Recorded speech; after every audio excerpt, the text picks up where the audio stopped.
Guys, പുതിയൊരു വീഡിയോയിലേക്ക് എല്ലാവർക്കും സ്വാഗതം. അപ്പോൾ എല്ലാവരും സുഖമായിരിക്കുകയാണെന്ന് വിശ്വസിക്കുന്നു. ഇന്നത്തെ പരിപാടി എന്താണെന്ന് ചോദിച്ചു കഴിഞ്ഞാൽ അങ്ങനെ പ്രത്യേകിച്ച് പരിപാടികളൊന്നുമില്ല. പക്ഷേ ആദ്യം എനിക്കൊരു ചുരിദാർ സ്റ്റിച്ച് ചെയ്യണം. അതിൻ്റെ മെറ്റീരിയലൊക്കെ ഞാൻ നേരത്തെ എടുത്ത് വെച്ചിട്ടുണ്ടായിരുന്നു. അപ്പോൾ ആദ്യം നമുക്കത് സ്റ്റിച്ച് ചെയ്യാൻ പോവാം. മെറ്റീരിയലൊക്കെ ഞാൻ എല്ലാം റെഡിയാക്കി വെച്ചിരിക്കുകയാണ്. ഇനി സ്റ്റിച്ച് ചെയ്യാൻ സ്റ്റാർട്ട് ചെയ്യണം. അളവെടുക്കണം, അളവ് മാർക്ക് ചെയ്യണം, അതുപോലെ കട്ട് ചെയ്യണം, പിന്നെ സ്റ്റിച്ച് ചെയ്യണം. ഇത്രയും പരിപാടിയാണ് ഇന്ന് ചെയ്യേണ്ടത്. എന്തായാലും ഒരു ദിവസം മുഴുവനും അതിന് വേണ്ടി പോവും. അപ്പോൾ അതൊക്കെയാണ് ഇന്ന് ആദ്യത്തെ പരിപാടി. എല്ലാവരും അഴിച്ചു വിട്ടിട്ടുണ്ട്. ഇത് പപ്പി ഇപ്പം എല്ലാവരും അഴിച്ചു വിട്ടിരിക്കുകയാണ്. അപ്പോൾ നമുക്കിനി നേരെ ഇവിടെ നിന്ന് കഴിഞ്ഞാൽ അടുത്ത പ്രശ്നമാവും. ഇപ്പം നിന്ന് കഴിഞ്ഞാൽ ഇവിടെ അവന്മാരെല്ലാം എന്നെ തള്ളിയിട്ട് റെഡിയാക്കും. ആദ്യം റൂമിലേക്ക് പോവാം. റൂമിലേക്ക് പോയിട്ട് ആദ്യം മെറ്റീരിയലൊക്കെ ഒന്ന് കാണാം. എന്നിട്ട് നമുക്ക് സ്റ്റിച്ചിങ് എല്ലാം ചെയ്യാം. ഇതാണ് ഞാൻ സ്റ്റിച്ച് ചെയ്യാൻ പോകുന്ന മെറ്റീരിയൽ. അപ്പോൾ സാധാരണയായിട്ട് എപ്പോഴും ഒരു ഡ്രസ്സിൻ്റെ കളറ് കാണിക്കുമ്പോൾ എന്തെങ്കിലുമൊക്കെ ചെറിയൊരു വ്യത്യാസം വരും. അപ്പോൾ അതായത് വീഡിയോയിൽ എടുക്കുമ്പോൾ ഈ പ്രാവശ്യം എന്തായാലും എന്തോ ഒരു ഭാഗ്യത്തിന് കറക്റ്റ് കളർ തന്നെയാണ് വീഡിയോയിൽ കാണുന്നത്. ഇപ്പോൾ നിങ്ങൾ ഈ കാണുന്ന ഇതേ കളർ തന്നെയാണ് നേരിട്ട് കാണുമ്പോൾ എന്തായാലും കുറച്ചുകൂടെ ഭംഗി തന്നെയാണ്. ഇത് മെറ്റീരിയലിൻ്റെ പേര് എനിക്ക് എന്താണെന്ന് അറിയില്ല. ഇതിലൊരു ചെറിയ ഗോൾഡൻ ത്രെഡ് വർക്കുകൾ ഇതുപോലെ വരുന്നുണ്ട്. അപ്പോൾ ഇതിൽ ഏറ്റവും വലിയൊരു ബുദ്ധിമുട്ട് എന്താണെന്ന് വെച്ച് കഴിഞ്ഞാൽ ഇതിൻ്റെ ബാക്കിലുള്ള ഈ ഗോൾഡൻ ത്രെഡ് വർക്ക് ഉണ്ടല്ലോ, ചെയ്തിരിക്കുന്നതിൻ്റെ ഈ ഇളകിയിരിക്കുന്ന ഈ ഭാഗം നമ്മൾ ലൈനിങ് ഇട്ടാലും ആ ലൈനിങ്ങിൻ്റെ ഇടയിൽ കൂടെ നമ്മുടെ ദേഹത്ത് ചെറുതായിട്ടൊക്കെ ഒന്ന് കുത്തി ചെറിയ ഇറിറ്റേഷൻസ് ഉണ്ടാക്കും. അപ്പോൾ അത് നമുക്ക് കുഴപ്പമില്ല, കാരണം എത്രയും ഭംഗിയുള്ളൊരു മെറ്റീരിയലാണത്. ആ ഒരു ചെറിയ ഇറിറ്റേഷൻ കാരണം ഈ മെറ്റീരിയൽ നമുക്ക് ഒഴിവാക്കാൻ പറ്റത്തില്ല. ഇത് നല്ലൊരു മെറ്റീരിയലാണ്, ഒരു റണ്ണിങ് മെറ്റീരിയലാണ്. ഇതൊരു 2.25 മീറ്റർ ഞാൻ എടുത്തിട്ടുണ്ട്. അതായത് ഒരു ലോങ് ടോപ്പും അതുപോലെ തന്നെ 3/4 സ്ലീവുമാണ് ഞാൻ സ്റ്റിച്ച് ചെയ്യാൻ ഉദ്ദേശിക്കുന്നത്. അതുകൊണ്ട് 2.25 മീറ്റർ ഞാൻ എടുത്തിട്ടുണ്ട്. പുറത്ത് നല്ല കാറ്റും നല്ല മഴക്കോളും ഉണ്ട്. ചെറിയ ഡിസ്റ്റർബൻസ് കാണും. ഇവിടുന്ന് കാണിച്ചു തരാം. കണ്ടോ, നല്ല കാറ്റുണ്ട്. നല്ല കാറ്റും മഴയും. മഴ തുടങ്ങിയില്ല, നല്ല കാറ്റുണ്ട്. ഓക്കെ, അപ്പോൾ ഇതാണ് നമ്മുടെ മെറ്റീരിയൽ. അപ്പോൾ ഈ മെറ്റീരിയൽ ഞാൻ എല്ലാ ഡീറ്റെയിൽസും പറഞ്ഞല്ലോ. ഇത് ഞാൻ പോത്തീസിൽ നിന്നാണ് എടുത്തത്. ഇതിൻ്റെ റേറ്റ് വരുന്നത് 430 രൂപയാണ് മീറ്ററിന് റേറ്റ് വരുന്നത്. അപ്പോൾ 2.25 ഞാൻ വാങ്ങിയിട്ടുണ്ട്. ഇനി ഇതിന് മാച്ചായിട്ട് ദുപ്പട്ടയ്ക്ക് വേണ്ടി ഞാൻ ഈ മെറ്റീരിയലാണ് എടുത്തിരിക്കുന്നത്.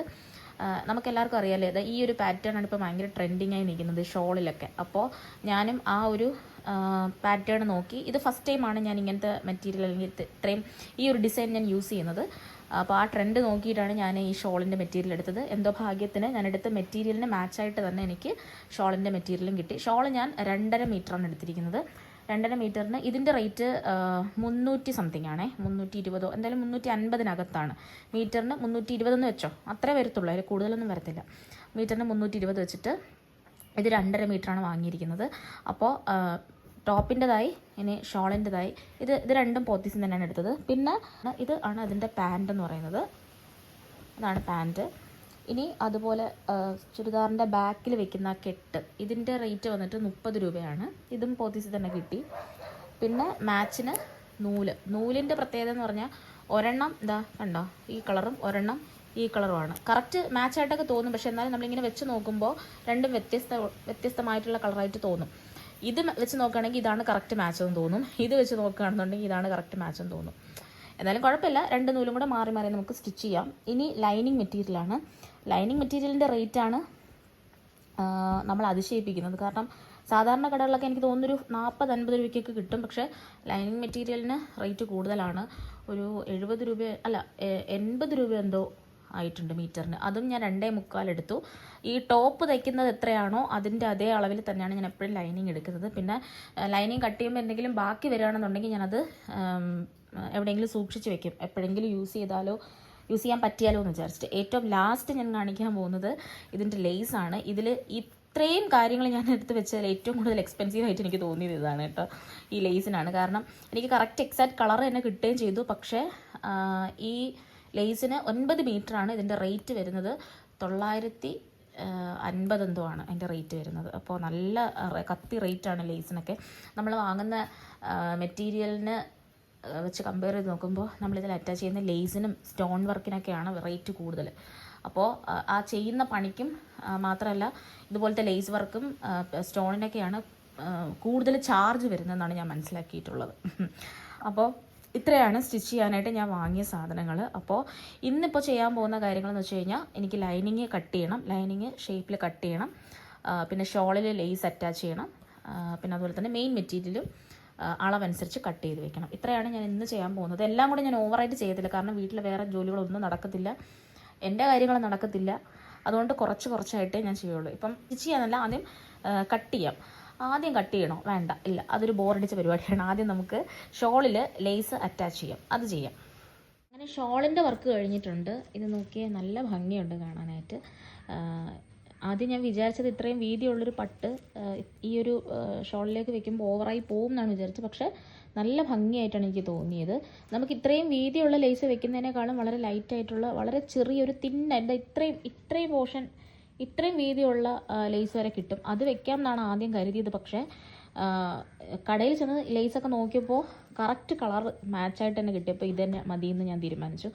അങ്ങനെയാണ് ഇത്ര വീതിയുള്ളത് തന്നെ എടുക്കാമെന്ന് വിചാരിച്ചത്. ആദ്യം ഞാൻ വിചാരിച്ചത് ബോറായി പോകുന്നത്, കാരണം ഇങ്ങനത്തെ ഒരു ഷോൾ പാറ്റേൺ ഉണ്ടല്ലോ, ഇതിൽ കൂടുതലും ബോർഡേഴ്സ് കൊടുക്കാത്തതാണ് ഞാൻ കണ്ടിട്ടുള്ളത്. വളരെ ലൈറ്റായിട്ടുള്ള ഗോൾഡൻ ലേസാണ് കൊടുത്ത് ഞാൻ കൂടുതലും കണ്ടിട്ടുള്ളത്. അപ്പോൾ അതുകൊണ്ട് ഇത്രയും വലിയ ബോർഡർ ഇതിൽ മാച്ച് ആവോ ഇല്ലയോ എന്നുള്ളത് ആദ്യം ഒരു സംശയമായിരുന്നു.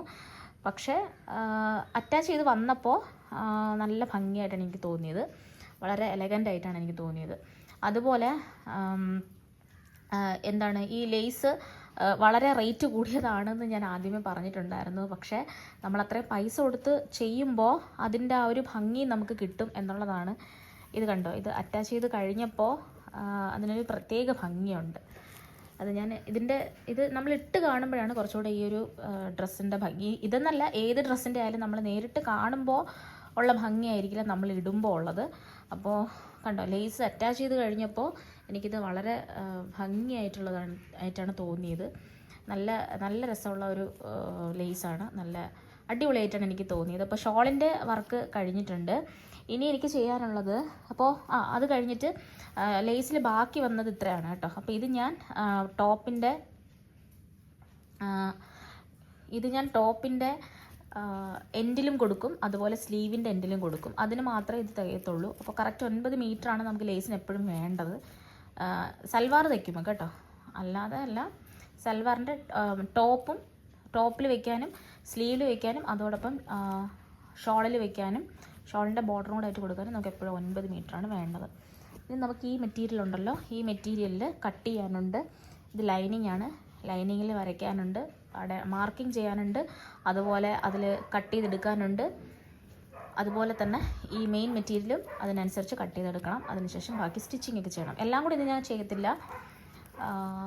ഇപ്പോൾ ഞാൻ മാർക്ക് ചെയ്തിട്ടൊന്ന് കട്ട് ചെയ്തെടുക്കാം എന്നാണ് വിചാരിക്കുന്നത്. എല്ലാ പ്രാവശ്യവും ലൈനിങ് മെറ്റീരിയൽ എടുക്കുമ്പോൾ കോട്ടൺ മെറ്റീരിയൽ തന്നെയാണ് ഞാൻ എടുക്കുന്നത്. കാരണം അതിലാണ് മാർക്ക് ചെയ്യാനും കട്ട് ചെയ്യാനൊക്കെ വളരെ ഈസി ആയി തോന്നുന്നത്. പക്ഷേ ഈ പ്രാവശ്യം കളർ മാച്ചിങ് ഒക്കെ നോക്കിയെടുത്തപ്പോൾ ഞാൻ എടുത്ത മെറ്റീരിയൽ ഒരു സെമി കോട്ടൺ മെറ്റീരിയൽ ആയിപ്പോയി. അളവെല്ലാം മാർക്ക് ചെയ്ത് കട്ടിങ് എല്ലാം കഴിഞ്ഞു. ഇതെന്ന് പറയുന്നത് മെയിൻ മെറ്റീരിയലാണ്. മെയിൻ മെറ്റീരിയലിൻ്റെ ഫ്രണ്ട് പോർഷൻ കട്ട് ചെയ്തു, പിന്നെ 2 ലൈനിങ് പോർഷൻ കട്ട് ചെയ്തിട്ടുണ്ട്, പിന്നെ ഒരെണ്ണം ബാക്ക് പോർഷൻ. ഇത്രയും പോർഷൻസ് കട്ട് ചെയ്തു. അതിനോടൊപ്പം നല്ല സമയം എടുത്ത് ഇതെല്ലാം ചെയ്യാനായിട്ട്. അളവൊക്കെ എടുത്ത് മാർക്ക് ചെയ്ത് കട്ട് ചെയ്തൊക്കെ കഴിയുമ്പോൾ കുറച്ച് സമയം എടുക്കും. ഇതിനോടൊപ്പം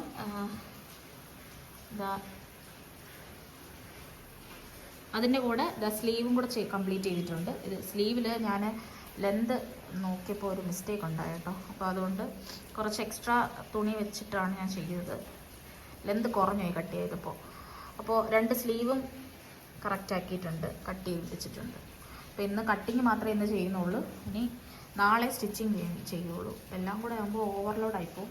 അപ്പോൾ അതുകൊണ്ട് ഇന്ന് ഇത്രയും മാത്രമേ ചെയ്യുന്നുള്ളൂ. ഇതാണ് കറക്റ്റ് കളർ കേട്ടോ. ഇത്രയും ലൈറ്റ് കളറാണ്, കറക്റ്റ് സ്കൈ ബ്ലൂ അല്ല, എന്നാൽ ഒരു ലൈറ്റ് കളറുമാണ്. അപ്പോൾ ഇന്ന് ഇത്രയാണ് കട്ട് ചെയ്തത്. ഇനി നമുക്ക് ബാക്കി സ്റ്റിച്ചിങ് ഒക്കെ നാളെ ചെയ്യുന്നത് കാണാം. ബാക്കി തച്ച് തീരാനുള്ള കാര്യത്തെപ്പറ്റി ആലോചിച്ചുകൊണ്ട് കിടന്നതുകൊണ്ടായിരിക്കും ഞാനിന്ന് കുറച്ച് നേരത്തെയാണ് എഴുന്നേറ്റത്. ഒരു 6 മണിയൊക്കെ ആയപ്പോൾ തന്നെ ഞാൻ എഴുന്നേറ്റു.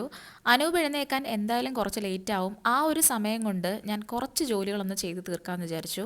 ഫ്രണ്ട് പോർഷനിലും ബാക്ക് പോർഷനിലും നെക്ക് മാർക്ക് ചെയ്യാന്നുള്ളതാണ് ആദ്യത്തെ ജോലി. അത് കഴിഞ്ഞാലേ നമുക്ക് സ്റ്റിച്ചിങ് സ്റ്റാർട്ട് ചെയ്യാനായിട്ട് പറ്റുള്ളൂ. ബ്രേക്ക്ഫാസ്റ്റ് ഒക്കെ ഒന്ന് കഴിഞ്ഞാലേ സ്റ്റിച്ച് ചെയ്യാനുള്ളൊരു എനർജി കിട്ടത്തുള്ളൂ. അതുകൊണ്ട് തൽക്കാലം ഈ ഒരു സമയത്തിനകത്ത് ഫ്രണ്ട് പോർഷനിലേക്ക് പോർഷനിലെയും ബാക്ക് പോർഷനിലെയും നെക്കൊന്ന് മാർക്ക് ചെയ്ത് വെക്കാമെന്ന് കരുതി. ഇന്നത്തെ വിശേഷം എന്താണെന്ന് വെച്ച് കഴിഞ്ഞാൽ, ഇന്നത്തെ പ്രധാനമായിട്ടുള്ളൊരു കാര്യം എന്താണെന്ന് വെച്ച് കഴിഞ്ഞാൽ, നമ്മുടെ 2 പപ്പീസ് ഉണ്ടല്ലോ, പുതിയതായിട്ട് എടുത്ത 2 പപ്പീസ് ഉണ്ട്.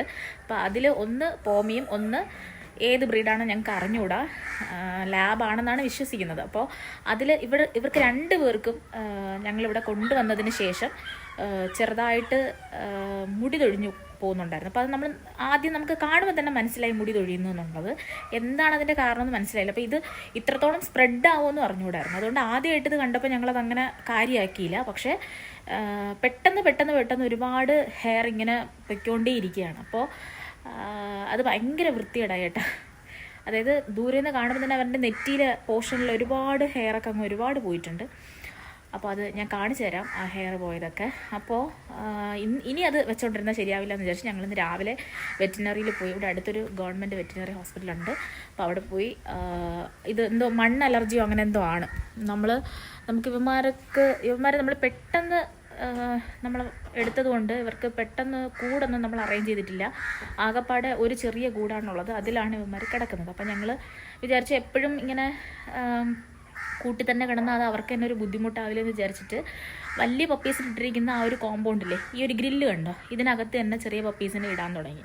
അങ്ങനെ ഇട്ട് തുടങ്ങിയപ്പോൾ ഉള്ളൊരു പ്രശ്നം എന്ന് വെച്ച് കഴിഞ്ഞാൽ, ആ മണ്ണിൽ കിടന്നിട്ടാണ് അവന്മാർക്ക് സ്കിൻ പ്രോബ്ലം വന്നു തുടങ്ങിയത്. അങ്ങനെ നല്ലപോലെ ഷെഡിങ് ഉണ്ട്. ഈ പോമിക്കാണെങ്കിൽ നല്ലപോലെ അത് അറിയാൻ പറ്റും, മറ്റവനും അറിയാൻ പറ്റും, നല്ലപോലെ അറിയാൻ പറ്റും. രണ്ടും കൂടെ അവിടെ കിടന്ന് കടിയുണ്ടാക്കിയാണ്. അപ്പോൾ അവരെ കൊണ്ടുവന്ന് ഹോസ്പിറ്റലിൽ കാണിച്ചു. അങ്ങനെ അവർക്ക് സ്കിന്നിലിടാനായിട്ട് 2-3 മെഡിസിൻ ഉണ്ട്, ഉള്ളിൽ കഴിക്കാനായിട്ട് മെഡിസിൻ ഉണ്ട്. അപ്പോൾ മാത്രമല്ല ഒരു സിറപ്പും കൂടെ ഡോക്ടർ സജസ്റ്റ് ചെയ്തിട്ടുണ്ടായിരുന്നു. അത് ഗവൺമെൻറ് ഹോസ്പിറ്റലിൽ ഇല്ലായിരുന്നു, അത് നമ്മൾ പുറത്തു നിന്ന് വാങ്ങാനാണ് പറഞ്ഞത്. അപ്പോൾ അത് നമുക്ക് പ്രധാനമായിട്ട് ഇന്ന് നമ്മൾ പുറത്തോട്ട് പോകുന്നത് അങ്ങനെ 2-3 കുറച്ച് മെഡിസിൻസൊക്കെ വാങ്ങാൻ വേണ്ടിയാണ്. അപ്പോൾ ഇനി നമുക്ക് വേറെ വിശേഷമൊക്കെ നമുക്ക് വഴിയേ കാണാം. രാവിലെ തന്നെ അതിശക്തമായിട്ടൊക്കെ വെയിലടിച്ചപ്പോൾ ഒരുപാട് പ്രതീക്ഷ ഉണ്ടായിരുന്നൊരു ദിവസമായിരുന്നു ഇന്ന്. പക്ഷേ അതൊക്കെ മാറ്റിമറിച്ചുകൊണ്ട് ക്ലൈമറ്റിൽ പെട്ടെന്ന് തന്നെ ഒരു വ്യത്യാസം വന്നു തുടങ്ങി. കാർമേഘം കൊണ്ട് മൂടി പെട്ടെന്നൊരു മഴക്കോളും തുടങ്ങി. എന്തായാലും മഴ പെയ്യുന്നുള്ളത് 100% ഉറപ്പാണ്. കാരണം ഇതൊരു കാലവർഷവും കൂടെയാണ്. നമ്മൾ പപ്പിക്കുള്ള മരുന്ന് തേടി അവസാനം സിറ്റിയിലെത്തിയ സ്ഥിതിക്ക് എന്തായാലും വീട്ടിലത്തേക്ക് കുറച്ച് ഫ്രൂട്ട്സും കൂടെ വാങ്ങിയിട്ട് പോവാം എന്നാണ് കരുതിയത്. മഴ നല്ലപോലെ തകർത്ത് പെയ്യുന്നുണ്ട്. നമ്മളൊരു മോളിനകത്ത് നിൽക്കുന്നത് കൊണ്ട് നമുക്കത് അറിയാനേ പറ്റുന്നില്ല. ഞങ്ങളങ്ങനെ വീട്ടിലെത്തി. ഇപ്പോൾ മെഡിസിൻ വാങ്ങാൻ പോയില്ലേ, അത് നമ്മൾ വാങ്ങിയില്ല, നമുക്കത് കിട്ടിയില്ല, അത് സ്റ്റോക്ക് ഔട്ട് ആയിപ്പോയി. അപ്പോൾ അത് നമുക്ക് സ്റ്റോക്ക് ഔട്ട് ആയിപ്പോയി. അത് നമ്മൾ മെഡിക്കൽ സ്റ്റോറിൽ ചോദിച്ചപ്പോൾ എല്ലായിടത്തും ഇല്ല, അത് ഉള്ള സ്ഥലത്ത് സ്റ്റോക്ക് ഔട്ട് ആയിരുന്നു. അപ്പോൾ അത് ഞങ്ങൾ ഓർഡർ കൊടുത്തിട്ടുണ്ട്. അങ്ങനെ നമുക്ക് സിറപ്പ് കിട്ടിയില്ല. ഇനി എന്തായാലും നാളെയോ മറ്റന്നാളോ സിറ്റിയിലോട്ട് പോകുമ്പോൾ നമുക്ക് അതൊന്നുകൂടെ വാങ്ങാനായിട്ട് പോകണം. ഇനി ഇന്നത്തെ പരിപാടി എന്ന് വെച്ച് കഴിഞ്ഞാൽ, ഇത് നമ്മുടെ ചെറിയൊരു കിച്ചണാണ്. എന്താ ബാക്കിൽ കണ്ടോ, മറ്റേ ചെറിയൊരു അടുപ്പാണ്, പുകയടുപ്പാണ്. അപ്പം ഇതിൽ നമ്മൾ നമ്മുടെ പപ്പീസിന് വേണ്ടി കുറച്ച് മാങ്ങയും ലിവറും വാങ്ങിയിട്ട് വന്നിട്ടുണ്ട് തിരിച്ച് വീട്ടിലോട്ട് വന്നപ്പോൾ. അപ്പോൾ അതൊന്ന് റെഡിയാക്കുകയാണ്.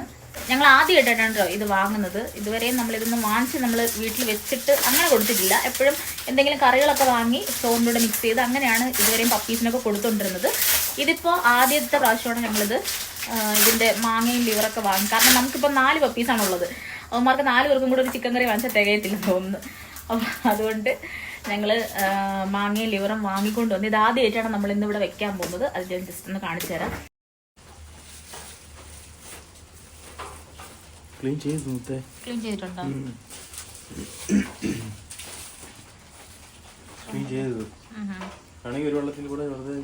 നേരത്തെ പറഞ്ഞതുപോലെ ഞങ്ങളിത് ആദ്യമായിട്ടാണ് വാങ്ങുന്നത്.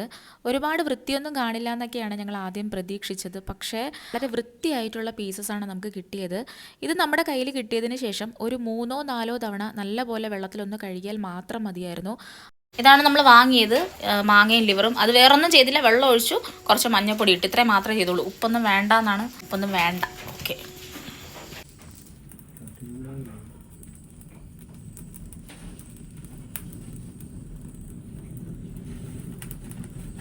മാങ്ങയും ലിവറും കവറിൽ നിന്ന് എടുക്കുന്നത് മുതൽ അത് കുക്ക് ചെയ്ത് കഴിയുന്നത് വരെയും നമുക്ക് കൂട്ടിരിക്കാനായിട്ട് കുറച്ച് ആൾക്കാരുണ്ടായിരുന്നു. അവരെല്ലാവരും പോയി കഴിഞ്ഞ് ബാക്കി ദൈവം മാത്രമേ നമുക്കിവിടെ കൂട്ടിനുള്ളൂ. അങ്ങനെ കുറച്ച് നേരത്തിന് ശേഷം അവന്മാരുടെ ഫുഡ് റെഡി ആയിട്ടുണ്ട്. ഇതൊരു സൂപ്പ് പോലെയാണ് കേട്ടോ ഞങ്ങൾ വെച്ചത്. ആദ്യം നമ്മുടെ പ്ലാൻ എന്ന് പറയുന്നത് ഒരു കറി പോലെ വെക്കാം എന്നാണ്.